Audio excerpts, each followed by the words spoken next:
कंवारी ननद। अंजलि की उम्र लगभग 30 साल हो चुकी थी। वो एक स्कूल में टीचर की जॉब करती थी।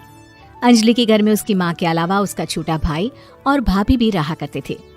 30 साल की उम्र होने के बाद भी अंजलि की अब तक शादी नहीं हुई थी। इस बात को लेकर अंजलि की माँ रुक्मिणी देवी काफी परेशान रहा करती थी। माँ, मैं स्कूल जा रही हूँ, जरा मेरा टिफिन तो दे दीजिए। अब क्या पूरी जिंदगी मैं तुझे टिफिन बनाकर देती रहूंगी?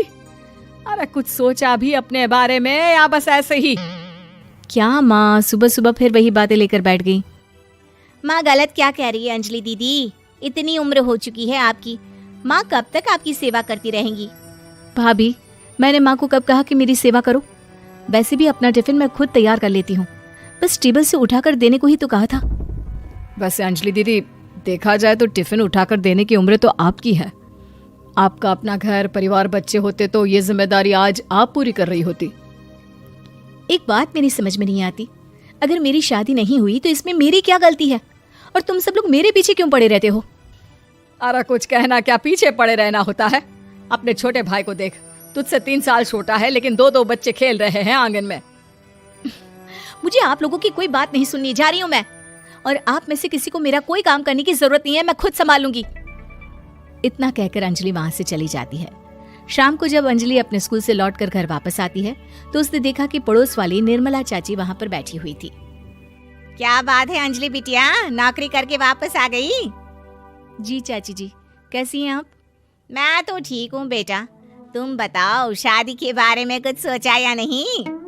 अरे रहने दीजिए ना, इससे तो शादी की बात करना ही बेकार है। कुछ भी कहो तो गुस्सा करती है, बात बात पर आंखें दिखाती है।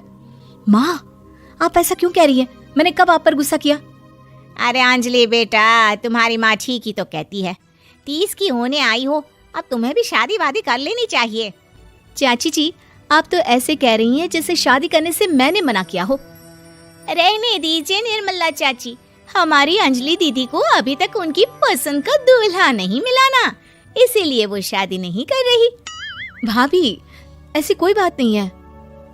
अरे तो फिर क्या बात है?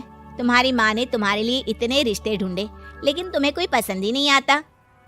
क्या है ना चाची जी, हमारी ननद रानी नौकरी जो करती है ऐसे ही थोड़ी ना किसी को पसंद कर लेंगी।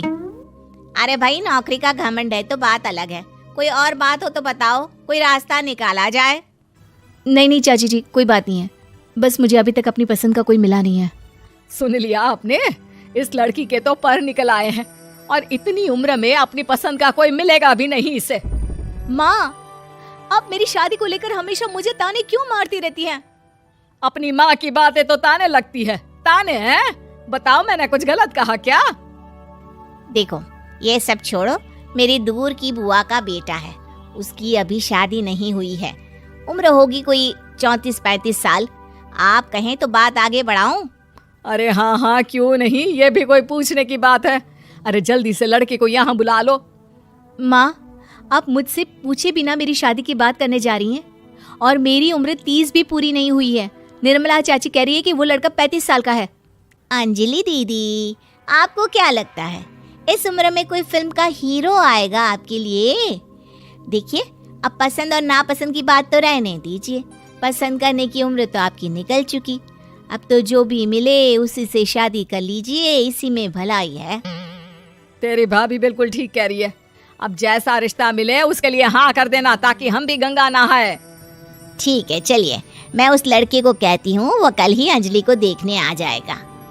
अगले दिन निर्मला चाची के दूर का रिश्तेदार अंजलि को देखने उसके घर आता है। उसका नाम था अजय। अंजलि जी, तो आप नौकरी करती हैं, वो भी स्कूल में? जी हाँ, मैं स्कूल में टीचर हूँ। हमारी बेटी बहुत होशियार है। अरे पढ़ने लिखने में इतनी होशियार है, इसीलिए तो इसकी नौकरी लगी है स्कूल में। हाँ हाँ ठीक है आंटी जी, जरा मुझे भी तो बात करने दीजिए आपकी बेटी से। जी पूछिए ना, क्या पूछना चाहते हैं? अंजलि मैडम, ये तो बताइए कि आपने अभी तक शादी क्यों नहीं की? बस ऐसे ही, कहीं कोई रिश्ता पसंद नहीं आया इसलिए। लेकिन क्या मैं आपसे पूछ सकती हूँ कि आपने शादी क्यों नहीं की?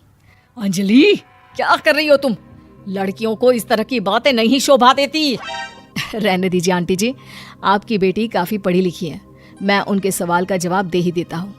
वो क्या है ना, मुझे भी अभी तक अपनी पसंद की कोई लड़की नहीं मिली। अच्छा अच्छा, कोई बात नहीं। वैसे आपकी तनख्वाह कितनी है, कितना कमा लेती है महीने का? जी यही कोई 25,000 महीने। बस 25,000? इतने से क्या होता है? इतने से तो आजकल घर भी नहीं चलता। आपके कहने का क्या मतलब है? अरे मैं तो ये सोचकर आया था कि नौकरी वाली लड़की है, आराम से 40,000 कमाती होगी। माफ कीजिएगा, आपका और मेरा रिश्ता नहीं हो सकता। जी कोई बात नहीं, मुझे भी आपके साथ शादी करने में कोई इंटरेस्ट नहीं है। अंजलि, किस तरह की बात कर रही हो? घर आए रिश्ते को ठुकरा रही हो तुम। दीदी, अब इस उम्र में आपको इतनी अकड़ नहीं दिखानी चाहिए। अच्छा खासा रिश्ता हाथ से निकल गया, कहीं ऐसा ना हो कि जिंदगी भर कुंवारी ही रह जाओ आप। कुछ दिन और ऐसे ही निकल जाते हैं और अंजलि की शादी कभी नहीं होती। अंजलि के परिवार वाले बिंदास उसे ताने मारते रहते हैं, लेकिन अंजलि एक बड़ी नौकरी की तैयारी करती है और उसमें सिलेक्ट होने के बाद अंजलि को एक बहुत बड़ी नौकरी मिल जाती है। अब तो दीदी के नखरे और भी ज्यादा बढ़ जाएंगे भाई।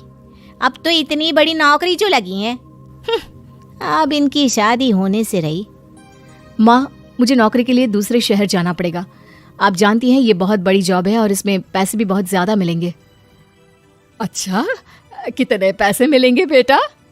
माँ, मुझे हर महीने 90,000 सैलरी मिलेगी। क्या? अरे वाह वाह, ये तो बहुत अच्छी बात है। लेकिन फायदा क्या? कितने भी पैसे मिले, शादी तो हुई नहीं ना तुम्हारी। अंजलि नौकरी करने के लिए दूसरे शहर में चली जाती है और जब कुछ महीनों के बाद वो वापस घर आती है तो उसे अपने पति के साथ देखकर उसके घर वाले हैरान रह जाते हैं। अरे अंजलि, तूने शादी कर ली और हमें बताया तक नहीं। और दामाद जी करते क्या हैं? इतनी बड़ी कार है उनकी।